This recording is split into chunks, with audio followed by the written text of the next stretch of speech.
Are you letting fear steal your dreams and hold you back from the life you truly want? What if you could break free from its grip and start living without limits, truly unleashing your potential? If you've ever felt stuck, held back by that nagging voice of doubt or anxiety, then this video is for you. Today we're diving deep into the heart of fear, not to dwell in it but to understand it, dismantle it, and replace it with courage and confidence. We're going to walk through practical, step-by-step strategies that aren't just feel-good ideas, but real tools you can use starting right now to transform your relationship with fear and build a life that excites you. Imagine a life where you call the shots, not your fears. We're going to show you exactly how to begin that journey today. Let's pull back the curtain on fear itself. What is this powerful emotion that can freeze us in our tracks or send us running? Well, at its core, fear is an ancient alarm system, a primal instinct that helped our ancestors survive. Think about a caveman facing a saber-toothed tiger. That jolt of adrenaline, that rapid heartbeat, that's pure survival mode kicking in, preparing them to fight or flee. This is rational fear, a direct response to a real immediate threat. It keeps us safe, stops us from walking into traffic or touching a hot stove. It's incredibly useful. But here's where it gets tricky for us in the modern world. Sometimes our brains get wires crossed. We experience the same intense physical and emotional reactions, the same fight or flight response, but there's no saber-toothed tiger. Instead, it's the thought of a job interview, a difficult conversation, or stepping outside your comfort zone. This is often irrational fear. It's a fear of something that isn't actually a direct threat to your physical safety, but your brain interprets it that way. Understanding this difference between a real danger and a perceived one is the first massive step towards regaining control. It helps us see that many of the fears that hold us back aren't serving us anymore. They're relics from a different time, and we can choose to react differently. Now that we understand fear's origins, the next crucial step is to pinpoint your specific fears and, more importantly, their root causes. You can't tackle an invisible enemy, right? So let's make it visible. I've put together a simple, downloadable worksheet for you, which you can find in the description below. This isn't just busy work, it's a powerful self-reflection tool. Take a moment after this video to truly sit with it. On the worksheet, you'll list the fears that pop into your head. Maybe it's public speaking, starting a new venture, saying no, or even just being alone. Then, for each fear, ask yourself, why do I feel this fear? What's the worst thing that could happen? What does this fear tell me about myself? You might uncover that your fear of failure is actually a fear of judgment, or your fear of commitment is really a fear of losing control. For instance, someone might list fear of presenting at work. Digging deeper, they might realize it's not the presentation itself, but the fear of sounding foolish, of being laughed at, or of not being good enough. These are fears of judgment and inadequacy. Once you identify these underlying beliefs, you gain immense clarity and can start addressing the real problem, not just the symptom. This exercise alone can be a huge eye-opener, giving you a clear map of what you're up against.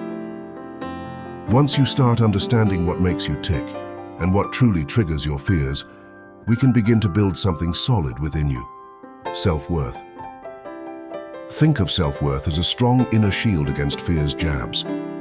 When you believe you're inherently valuable, worthy of good things, and capable of handling challenges, fear loses a lot of its power. A big part of this is practicing self-compassion. Imagine your best friend comes to you with a problem. What do you say? You offer kindness, understanding, and encouragement, right? You don't tell them they're stupid or useless. Yet how often do we speak to ourselves that way when we mess up or feel afraid? Self-compassion means treating yourself with the same warmth and understanding you'd offer a dear friend. It's about accepting that you're human, you'll make mistakes, and that's perfectly okay. Along with this, positive self-talk is a game changer. Our internal dialogue shapes our reality. Instead of "I can't do this," try "I'm learning and I can try." Instead of "I'm going to fail," switch to "I'll give my best, and whatever happens, I'll learn from it." It takes practice, but consciously shifting your internal narrative can dramatically reduce the anxiety and fear you feel. Try these affirmations. I am capable and strong. I am worthy of success, or I trust my ability to handle challenges. Say them often and truly try to them. Journaling prompts can also help cement this. Write about what you appreciate about yourself, or list small victories you've had recently. These practices reinforce a foundation of self-worth that helps fear shrink in significance. Now, with a clearer understanding of your fears and a growing sense of self-worth, it's time to face them, but not by jumping into the deep end. We're talking about incremental exposure, sometimes called baby steps. The idea here is to gradually confront your fears through small, manageable steps. If you're afraid of public speaking, for example, don't sign up for a TED Talk next week. Start by practicing your speech alone in front of a mirror, then record yourself and watch it back. Next, present to one trusted friend or family member, then a small group. Slowly, you build your confidence and your brain realizes, hey, this isn't actually going to kill me. For social anxiety, it might mean starting with a text message to someone new, then a brief phone call, then a short coffee meeting, before attempting a larger social gathering. If you have a fear of heights, you might begin by looking at photos of tall buildings, then standing near a low balcony, then going up a few floors in a safe environment. Slowly increasing the height as you feel comfortable. Each tiny step is a victory, a brick added to your wall of courage. You're teaching your brain that the feared situation isn't as dangerous as it thinks, little by little. It's a slow burn, not a wildfire, and that consistent, gentle progress is incredibly powerful. Remember, success isn't about eliminating fear entirely, but learning to act it. Of course, when you start taking those baby steps, you're going to stumble sometimes. And that brings us to a huge hurdle many people face, the fear of failure. But here's the truth. Failure isn't the opposite of success. It's a stepping stone success. Every single person who has achieved anything worthwhile has faced setbacks, rejections, and outright failures. Thomas Edison famously said he hadn't failed 10,000 times. He just found 10,000 ways that work for the light bulb. J.K. Rowling's Harry Potter manuscript was rejected by a dozen publishers before it became a global phenomenon. Michael Jordan was cut from his high school basketball team. These weren't endings. They were detours, lessons, and fuel for their eventual triumphs. We need to reframe our perception of failure.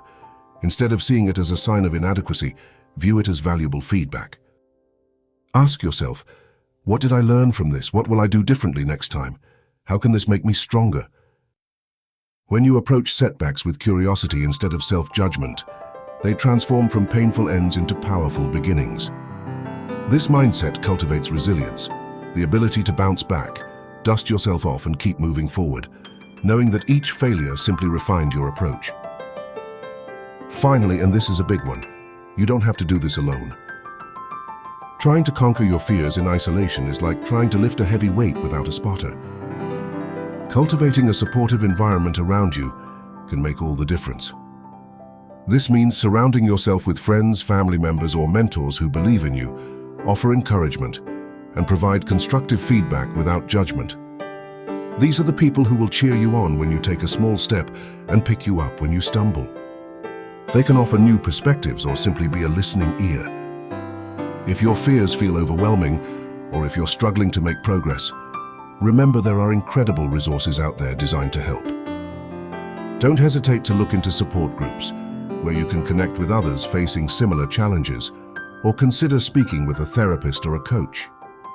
They are trained professionals who can provide tailored strategies and guidance, helping you navigate complex emotions and develop personalized coping mechanisms. Seeking help is not a sign of weakness. It's a profound act of strength and self-care. Building this network of support ensures you have a safety net and a team behind you as you bravely step into your potential.